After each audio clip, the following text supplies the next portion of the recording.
Next change into indirect speech, অর্থাৎ direct স্পিচে আছে, আমাদের ইনডিরেক্ট স্পিচে করতে হবে। সেন্টেন্সটা কি আছে?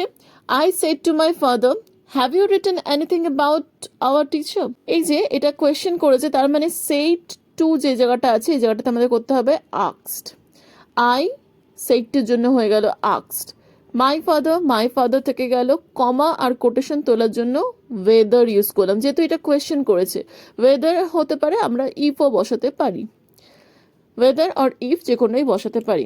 I asked my father weather, এই যে হ্যাভ ইউ ছিল, এটাকে আমাদের করে নিতে হবে। যদি আমরা নর্মালি করি তাহলে ইউ হ্যাভ। এবার ইউ হ্যাভ মানে হি, ইউ বলতে বাবা, তাহলে হি, আর হ্যাভের পাস্ট টেন্স হয়ে গেল হ্যাড, মানে হ্যাভ রিটেন। প্রেজেন্ট পারফেক্ট হয়ে গেল পাস্ট পারফেক্ট।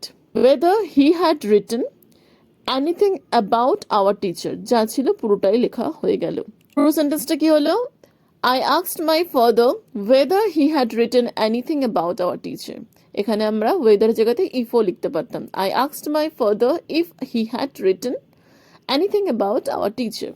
said to থেকে কি হলো? asked হলো। কোয়েশ্চেন ফর্মে আছে তাই আমরা ওয়েদার ইউজ করলাম, এখানে আমরা ইফও ইউজ করতে পারতাম। আর নেক্সট হলো প্রেজেন্ট পারফেক্ট থাকলে আমরা পাস্ট পারফেক্ট করি। This are the rule, you have to remember all this.